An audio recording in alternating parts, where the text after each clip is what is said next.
তো hello guys, আসসালামু আলাইকুম। কি অবস্থা সবার? আশা করি সকলেই ভালো আছেন। তো আমার এই যে ব্রয়লার মুরগিগুলো আপনারা দেখতে পাচ্ছেন, এই ব্রয়লার মুরগিগুলোর বয়স আজকে 13 দিন। তো 13 দিন বয়সে আমার ব্রয়লার মুরগিগুলোর আইবিএস রোগ দেখা দিয়েছে। কারণ আমাদের এদিকে বার্ড ফ্লু এবং আইবিএস রোগটা বেশি, এটা আমি আপনাদের আগেই বলছিলাম। তো কালকে ডক্টর আসছিল খামারে, আসার পর একটা মুরগি কেটে দেখে যে ভাই আপনার ব্রয়লারে তো আইবিএস আসছে, এটা ট্রিটমেন্টটা একটু তাড়াতাড়ি নিন। পরে ডক্টর কালকে কিছু ওষুধ লিখে দিয়েছিল যে এই ওষুধগুলো খাওয়ান, তাহলে ইনশাল্লাহ 3 দিনের মধ্যে কমে আসবে। তো আইবিএস রোগের যে ওষুধগুলো দিছিল, ফার্স্ট অফ অল আমাকে দিছিল লিভোক্সিনটা আমাকে 1 গ্রাম 1 লিটার পানিতে ব্যবহার করতে বলছে, এবং এই লিভোক্সিনটা হচ্ছে ইনসেপ্টা কোম্পানির। তারপর আমাকে ইউজ করতে বলছিল বাইটক্স, মানে টক্সিন বিল্ডার যেটা বলে, এটাও আমাকে 1 গ্রাম 1 লিটারে দিতে বলছে। এখানে 2 লিটার লেখা আছে, তো আমি 1 গ্রামে ইউজ করছি।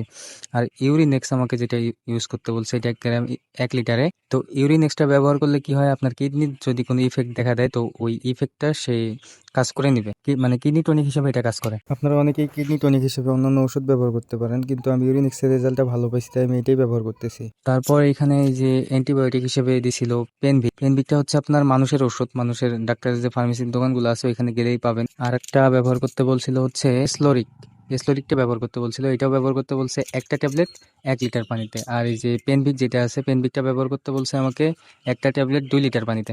তো আপনাদের যদি কারো ফার্মে আইবিএস রোগ দেখা দেয়, আশা করি এই ট্রিটমেন্টটা নিলে আপনাদের ভালো কাজ করবে। তো এই ছিল আজকের ভিডিও। সকলে ভালো থাকবেন, সুস্থ থাকবেন। আসসালামু আলাইকুম।